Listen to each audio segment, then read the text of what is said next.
Hello friends, welcome to my channel. So today we'll be reading about the modern history in which the first thing is British colonialism. So John Shorey has told that the main aim or ambition of Britishers was to make India subservient in every way possible for the interest and benefit of English. So they controlled and succeeded in spreading the British colonialism in India by three ways. One is conquest, one is control, one is consolidation. The conquest by wars and annexation, where we can see, for example, in Mysore, Hyderabad, Marathas, Bengal, etc. So there was this. How this conquest was possible? It was just because that Indians have this narrow pursuit. Indian rulers have internal conflicts. Example, Sirajuddaulah was defeated because of the pursuit of his because of the internal feud between his kingdom. And then lack of modern nationalism, lack of modern ammunitions, then lack of discipline among Indian soldiers, and then lack of military modernization, then socio-cultural fault lines, and the strength of EIC due to government support and economic strength.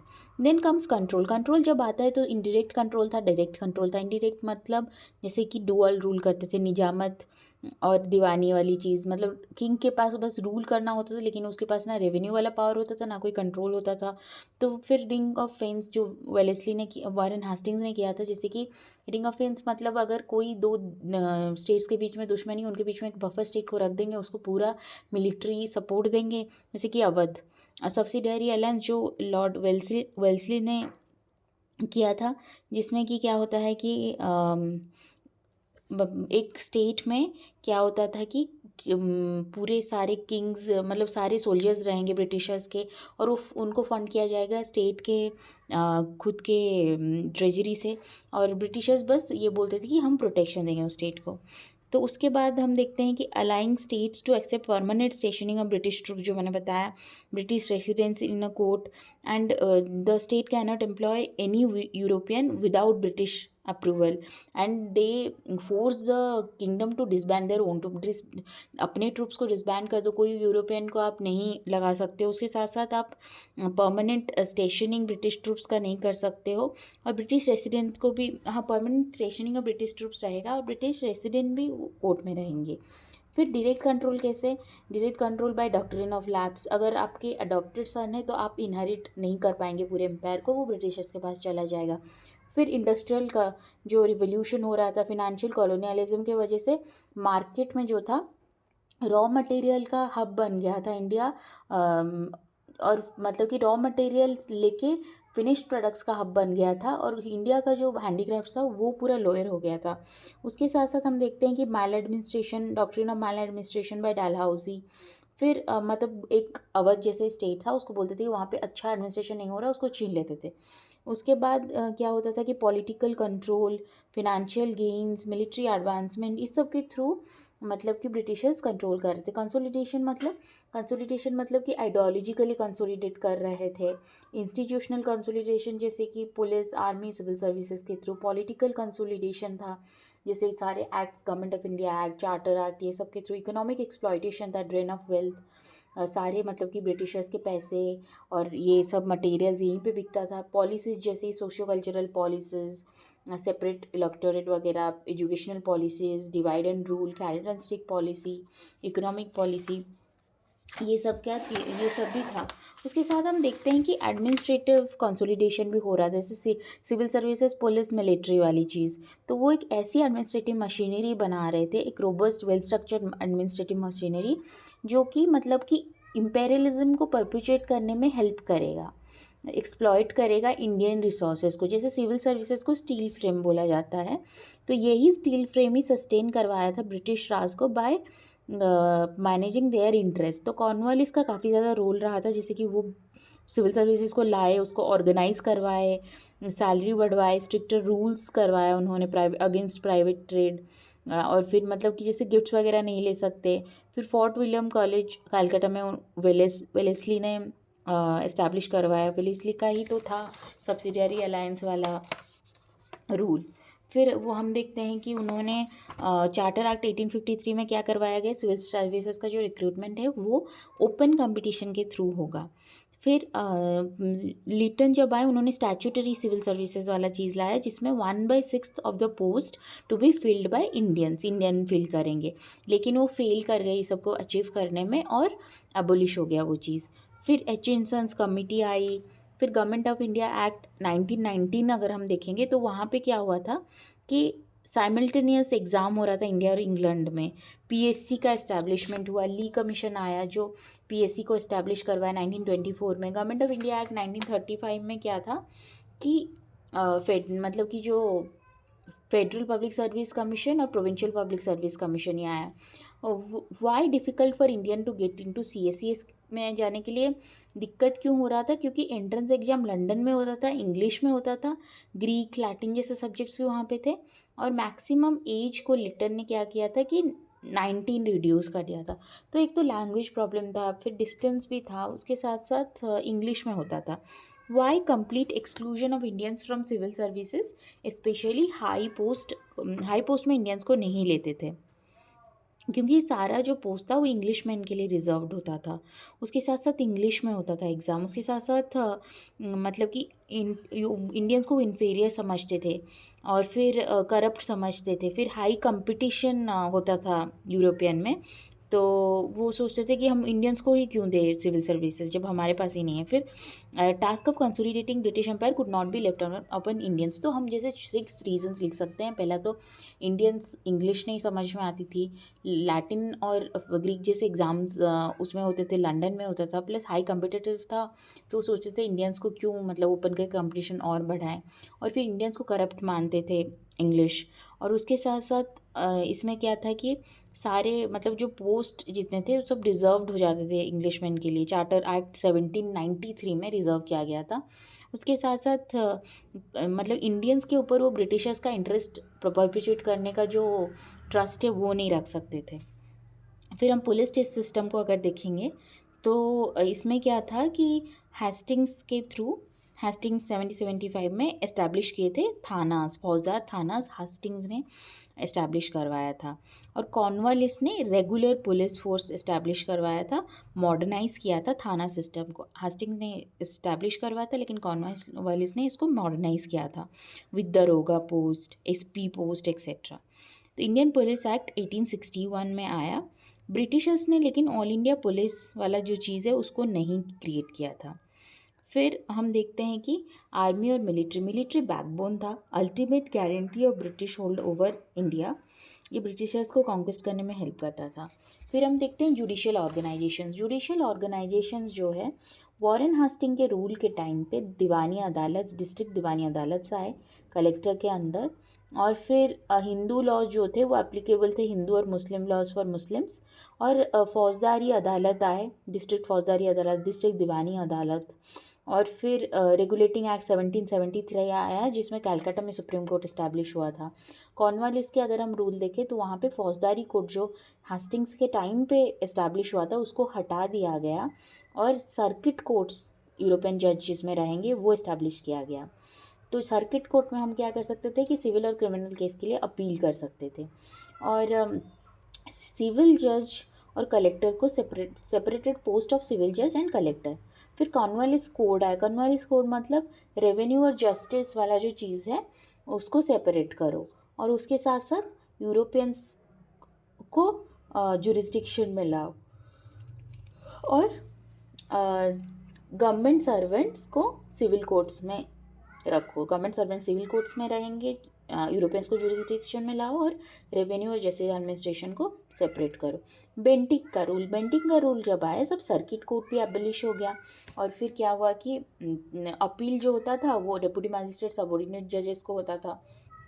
और फिर हम देखते थे कि law commission जो है वो मतलब कि अपॉइंटेड हुआ अंडर मैक्यूले लॉ कमीशन। और गवर्नमेंट ऑफ इंडिया 1935 में फेडरल कोर्ट एस्टैब्लिश हुआ था। तो ब्रिटिश जुडिशियल के पॉजिटिव ये था कि मॉडर्न था, रूल ऑफ लॉ था, इक्वालिटी बिफोर लॉ था, और कोडिफिकेशन ऑफ लॉ था, और यूरोपियंस को भी इसके अंडर लिया गया। नेगेटिव्स था कि एक्सपेंसिव था, कॉम्प्लिकेटेड था, रिच को द्वारा मैनिपुलेट हो सकता था, करप्शन काफ़ी ज़्यादा था, और there was frequent miscarriage of justice, and there was arbitrary powers enjoyed by police and bureaucracy. Ideological consolidation कैसे हुई? आइडियोलॉजिकल कंसोलिडेशन हुआ जिससे twin policy of consolidation and domination, मतलब इसमें क्या किया गया कि ब्रिटिश रूल जस्टिस और बेनोवलेंट है, इन्विंसिबल, ये बात मतलब कि दिमाग में बिठाया गया कि इन्विंसिबल है, जस्टिस है, ये आके मतलब आपको रिफॉर्म करेंगे। और मतलब कि जैसे ग्रामसी पर्सपेक्टिव अगर हम देखेंगे तो देखा जाए कि ब्रिटिश ने वॉर ऑफ आइडियाज़ वेज किया था, लाइक अपने रूल को इस्टेब्लिश करने के लिए उन्होंने क्या किया था कि मतलब कि अपने रूल को एक्सेप्टेंस बढ़ाने के लिए उन्होंने इन्फीरियर सबको बताया था, बोला था कि हम आपको रिफॉर्म करने आए हैं। तो उन्होंने कुछ सिविल लिबर्टीज़ दिए, कुछ मॉडर्न आइडियाज़ लाए, और उसके साथ साथ उन्होंने अपनी इंटरेस्ट भी उसी परस्यू करवाया। Constitutional reforms, local government, English education, ये सब लाए। और उन्होंने मिथ्स को कल्टिवेट करवाया, जैसे racial supremacy, colonial discourses on Indian history, civilisational mission की वाइट्समैन्स बर्डन है, और बेनोवलेंट डिस्पोटिज्म।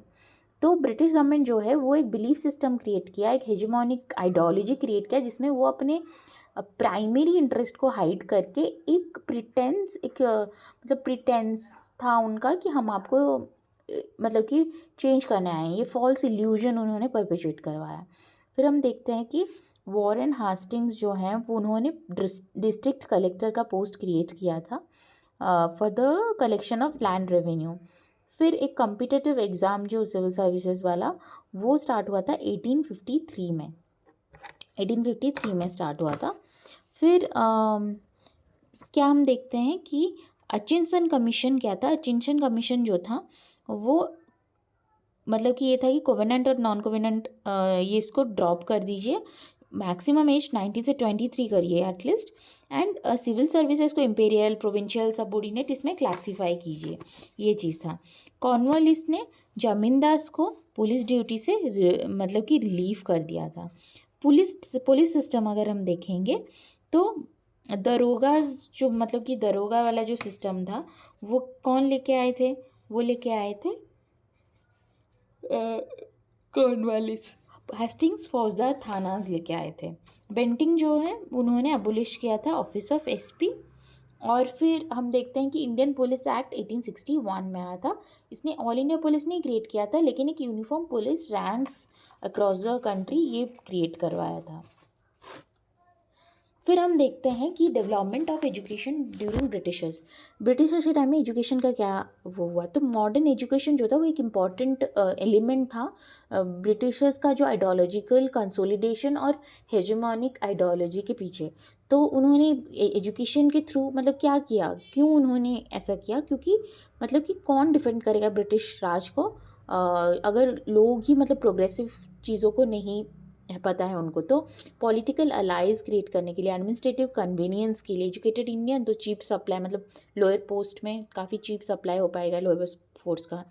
फिर एंग्लिसाइजिंग इंडियन सोसाइटी, मतलब कि ब्रिटिश फिनिश्ड गुड्स के लिए एक मार्केट बनाना है, तो लोगों को उतना कमाना है, उतना पढ़ना है, उस चीज़ को अप्रिशिएट करने के लिए वॉर ऑफ आइडियाज़ मतलब कि वेज किया था ब्रिटिशर्स ने।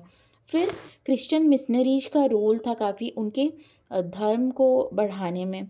फिर मतलब कि एनलाइटेंड इंडियंस को ही क्या कर सकते हैं कि वो वेस्टर्न एजुकेशन को बढ़ा सकते हैं, वेस्टर्न आइडियाज़ को बढ़ा सकते हैं, ये उनका वो था। तो एजुकेटेड इंडियंस क्रिएट करना, चीप लेबर फोर्स क्रिएट करना, एंग्लिसाइजिंग इंडियन सोसाइटी, एडमिनिस्ट्रेटिव कन्वीनियंस जो बताया, फिर क्रिश्चियन मिशनरीज का रोल इसमें था।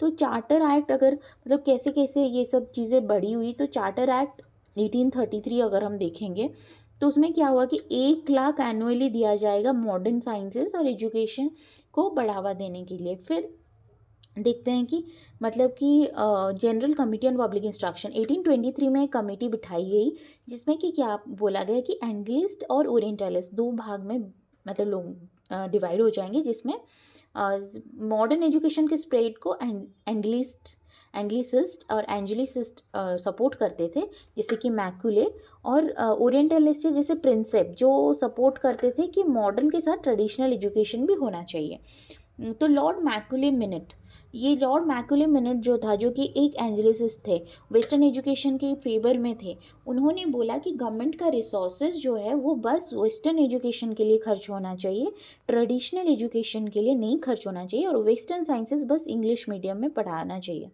तो गवर्नमेंट ने कुछ स्कूल्स और कॉलेजेस भी ओपन किए इस चीज़ को परपेचुएट करने के लिए, और उन्होंने कुछ few upper and middle class को एडुकेट किया, जिनको एजुकेट करके वो लेबर फोर्स भी क्रिएट कर सकते थे और आइडियोलॉजिकल जो मतलब कि परपेचुएशन है उसको सपोर्ट कर सकते थे। उन्होंने मास एजुकेशन को निगलेक्ट किया। फिर उन्होंने मतलब कि उनका ये था गोल कि to create Indians in blood and colour but English in taste, opinion, morals and intellect. तो इनको बोलते हैं कि डाउनवर्ड फिल्ट्रेशन। तो मतलब कि ऐसे इंडियंस को क्रिएट करेंगे जिनका ओपिनियन, टेस्ट, बिलीफ, मोरल सब ब्रिटिशर्स के जैसा हो, ताकि वो जो लोअर मासेस है उनको पढ़ा सके। तो इसको डाउनवर्ड फिल्ट्रेशन थ्योरी बोला जाता है। फिर आता है चार्ल्स वुड डिस्पैच 1854 में। मैकुले कब आया था? 1835 में। चार्ल्स वुड डिस्पैच आता है 1854 में। तो 1854 में जब ये आता है, इसको Magna carta of English education बोला जाता है। और इसमें क्या होता है कि गवर्नमेंट बोला जाता है कि गवर्नमेंट को मास एजुकेशन पे फोकस करना चाहिए, और स्कूल लेवल पे एटलीस्ट वर्नाकुलर लैंग्वेज होना चाहिए, और इंग्लिश कॉलेज लेवल पे होना चाहिए। उसके साथ साथ उसमें ये भी बोला गया था कि फीमेल और वोकेशनल एजुकेशन पे स्ट्रेस देना चाहिए, टीचर को ट्रेन करना चाहिए, और ग्रांटीन एड देना चाहिए प्राइवेट एंटरप्राइज के लिए, ताकि ट्रेडिशनल एजुकेशन को वो फैला सके। उसके साथ साथ सेपरेट एजुकेशन डिपार्टमेंट होना चाहिए हर प्रोविंस में, और एजुकेशन गवर्नमेंट डिपार्टमेंट में सेकुलर होना चाहिए। और जैसे कि एजुकेशन इंस्टीट्यूशन में भी हायरार्की होना चाहिए, जैसे vernacular schools, Anglo vernacular schools, ये सब चीज़ें। तो हंटर एजुकेशन कमीशन जो आता है वो 1882 में आता है। पहला मैकुले मिनट जो कि 1835 में मैकुले मिनट आता है। फिर आता है वुड्स डिस्पैच जो कि आता है 1854 में आता है वुड्स डिस्पैच। और फिर हम देखते हैं कि हंटर्स कमीशन वो कब आता है? वो आता है 1882 में। तो हम देखते हैं कि जो हंटर्स कमीशन है वो एम्फसाइज़ किया था primary and in vernacular secondary education. तो फीमेल एजुकेशन में ये भी सपोर्ट कर रहे थे, ये बोले थे लिटरली और वोकेशनल होना चाहिए चीज़ें। और प्राइमरी एजुकेशन मतलब कि प्राइमरी एजुकेशन का जो कंट्रोल है वो डिस्ट्रिक्ट या म्यूनिसिपल बोर्ड को शिफ्ट कर देना चाहिए। फिर आता है इंडियन यूनिवर्सिटी एक्ट, इंपॉर्टेंट है 1904 में। रैले कमीशन के जो मतलब कि सजेशन थे उसके ऊपर बेस्ड करके ये वाली जो वो है वो आता है, मतलब ये वाली इंडियन यूनिवर्सिटी एक्ट, जिसमें क्या होता है कि मोर अटेंशन दिया जाता है एजुकेशन एंड रिसर्च को इन हायर एजुकेशन सिस्टम। फिर रिफॉर्म किया जाता है प्राइमरी और सेकेंडरी एजुकेशन को, और गवर्नमेंट का कंट्रोल यूनिवर्सिटी के ऊपर बढ़ता है, लॉयल्टी बढ़ता है, मतलब कि गवर्नमेंट का एजुकेटेड यूथ का लॉयल्टी जो है वो गवर्नमेंट की तरफ बढ़ता है, और स्ट्रिक्ट एफिलिएशन प्रोसेस होता है प्राइवेट कॉलेजेस का, और गवर्नमेंट मतलब यूनिवर्सिटी के रेगुलेशन को वीटो कर सकता है। तो इसमें क्या था कि एक जो मतलब एजुकेशन एक्ट का एक प्रॉब्लम ये था कि वो जो गवर्नमेंट थोड़ा लॉयल हो जा रहे थे, मतलब गवर्नमेंट को थोड़ा जो लॉयल हो जा रहे थे यंगस्टर्स, तो उससे क्या होता था कि नेशनलिज्म का जो पर्पस था वो सैबोटाइज हो रहा था। गवर्नमेंट का रेजोल्यूशन जो था on education policy 1913, government accepted policy for removal of illiteracy, urged provincial government to provide free elementary education to poors को कैसे फ्री एलिमेंट्री एजुकेशन मिल सके उसके लिए अर्ज किया था, और गवर्नमेंट ने इलिटरेसी रिमूव करने का वो लिया था, प्रण लिया था 1913 में ये government resolution on educational committee. फिर आता है 1917 में सैडलर कमीशन। सैडलर कमीशन जो है वो कलकत्ता यूनिवर्सिटी के प्रॉब्लम्स को देखा, एजुकेशन हर लेवल पे उसको रिव्यू किया, फिर स्कूल कोर्स को 12 साल के लिए किया, और इस फीमेल एजुकेशन को एक्सटेंड करवाया। फिर गवर्नमेंट ऑफ इंडिया एक्ट 1990 होता है। 1919 में एजुकेशन को एक प्रोविंशियल सब्जेक्ट में लिया गया। फिर हरतोग कमेटी के द्वारा क्या किया गया, प्राइमरी एजुकेशन जो है उसके ऊपर स्पेशल एम्फेसिस दिया गया। फिर हम देखते हैं कि टेक्निकल एजुकेशन का क्या हुआ? इंजीनियरिंग कॉलेज रुड़की में इस्टेब्लिश किया गया 1847 में। फिर Calcutta college of engineering establish किया गया। और हम देखते हैं कि कर्जन जो थे, उन्होंने एग्रीकल्चर कॉलेज जो पूसा में काफ़ी फेमस, उसको कर्जन ने इस्टेब्लिश किया था। उन्होंने प्रोफेशनल कोर्सेज में एम्फसाइज किया। फिर हम देखते हैं कि Fort William college for the civil services, ये इस्टेब्लिश हुआ था 1800 में बाय लॉर्ड वेलेस्ली, जिसको एबॉलिश कर दिया गया था। फिर हम देखते हैं कि जेम्स थॉमसन आते हैं। इन्होंने क्या किया कि विलेज एजुकेशन के लिए स्कीम निकाला इन vernacular language. बेतुने school Ishwar Chandra Vidyasagar के द्वारा हुआ था फॉर वुमेन एजुकेशन। फिर हम देखते हैं कि वुड्स डे जो 1954 में था वर्नाकुलर लैंग्वेज के लिए। फिर हंटर कमेटी तो हमने देखा। फिर Wardha scheme of education, Wardha scheme of education जो था वो Congress organisation national conference on education, Zakir Hussain committee form हुआ। Suggested this main principle learning through activity, activity के थ्रू पढ़ाया जाए। और गांधी जी का जो आइडिया था कि हैंडीक्राफ्ट होना चाहिए सिलेबस में, हिंदी होना चाहिए क्लास 6 तक एटलीस्ट, क्लास 7 तक एटलीस्ट, फ्री कंपलसरी एजुकेशन होना चाहिए मदर टंग में टिल 7 ईयर्स। नई तालीम की जो बात हो रही थी गांधी जी के ऊपर वो था, तो वो वाली चीज़ हुई। Critical evaluation of British education policy, तो इंडियंस जो थे वो क्रिटिकली इवैल्यूएट कर रहे थे ब्रिटिश एजुकेशन पॉलिसी को। वो देख रहे थे कि ब्रिटिशर्स ने क्या किया था कि मास एजुकेशन को नेग्लेक्ट किया था, वर्नाकुलर लैंग्वेजेस को नेग्लेक्ट किया था, जो मतलब कि आगे जाकर क्या करेगा कि जो रीजनल लैंग्वेज थे उनकी यूसेज और उनकी यूसेज कम हो गई, उसके साथ साथ कुछ लैंग्वेजेस मतलब एक्सटिंक्ट होने के कगार पे है। तो उन्होंने मास एजुकेशन को इग्नोर किया। उन्होंने नेशनलिज्म को सैबोटाइज करने के लिए क्या किया कि कुछ लॉयल यूथ्स को क्रिएट किया, या फिर वेस्टर्न एजुकेटेड यूथ्स को क्रिएट किया जो who are similar to western to Britishers in taste, opinion and morals. उन्होंने चीप लेबर फोर्स क्रिएट किया। और उसके साथ साथ उन्होंने नेग्लेक्ट किया वुमेन एजुकेशन को और साइंटिफिक एंड टेक्निकल एजुकेशन को। दो थोड़ा सा मतलब कि जो इफ़र्ट है टूवर्ड्स द प्रोफेशनल कोर्सेज जो कर्जन ने जैसे इस्टेब्लिश किया था पूसा में, या फिर इंजीनियरिंग कॉलेजेस हुआ था, टेक्निकल एजुकेशन को थोड़ा बढ़ावा मिला था। या फिर अगर हम देखेंगे कि सैडलर कमीशन और जो भी हमारा वुड्स डिस्पैच, ये सब के थ्रू जो मतलब कि फ़ीमेल एजुकेशन पे स्ट्रेस दिया गया था, लेकिन फिर भी कंप्लीट स्ट्रेस नहीं दिया गया था। फिर हम देखते हैं कि ये सब के बाद भी क्या होता है कि मिडिल क्लास इंटेलिजेंसिया का जो मतलब राइज है वो इसी टाइम पे होता है। नेशनलिस्ट मतलब कि जो कॉन्शसनेस है वो इन्हीं से आता है। फिर हम देखते हैं लॉर्ड मैकुले बताते हैं to form a class who may be interpreter between the millions whom we govern or class of persons, Indians in blood and color but English in taste, opinion and morals, ये तो हमने पढ़ा। फिर उसके साथ साथ हम देखते थे कि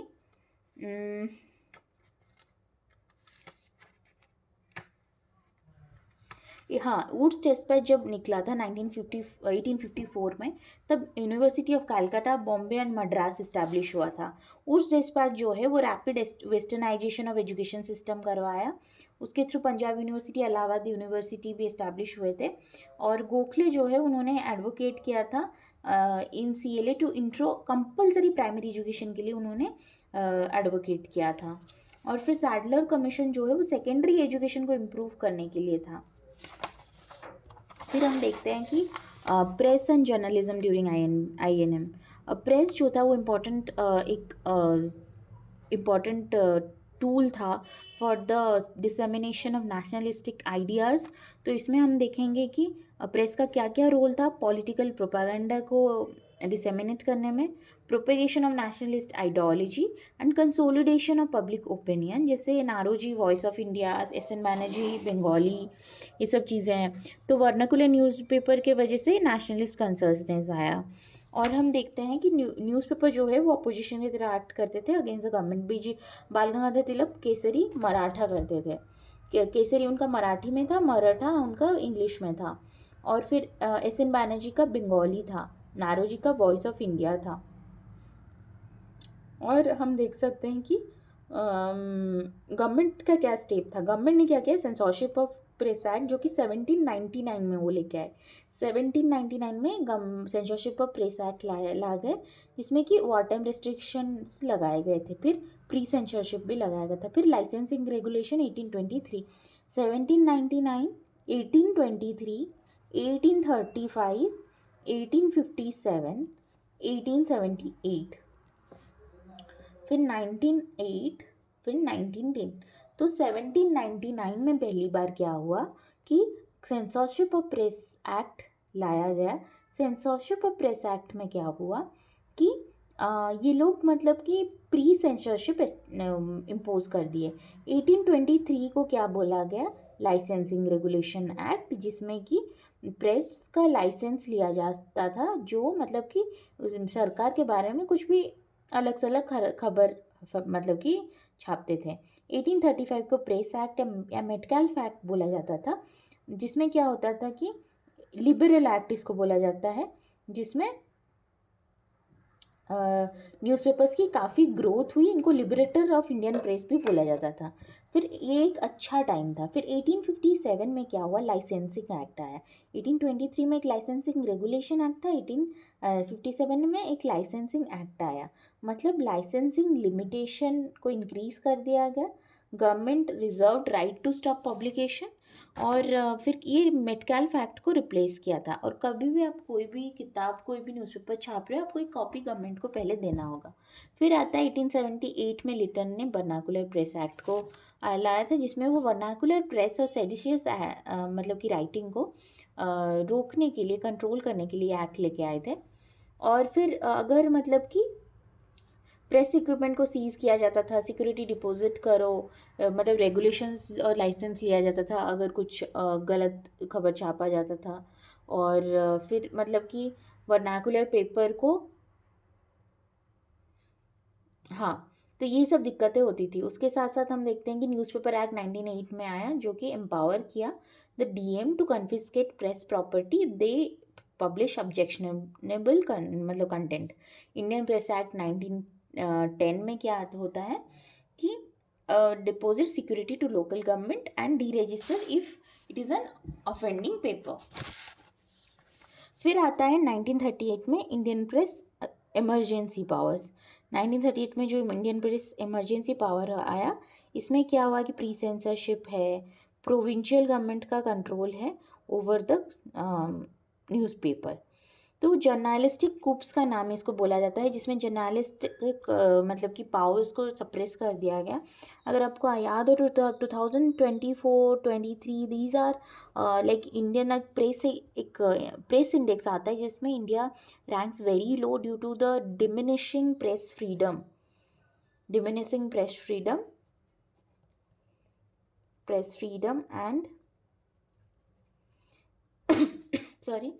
एंड कंट्रोल्ड मीडिया। फिर हम देखते हैं कि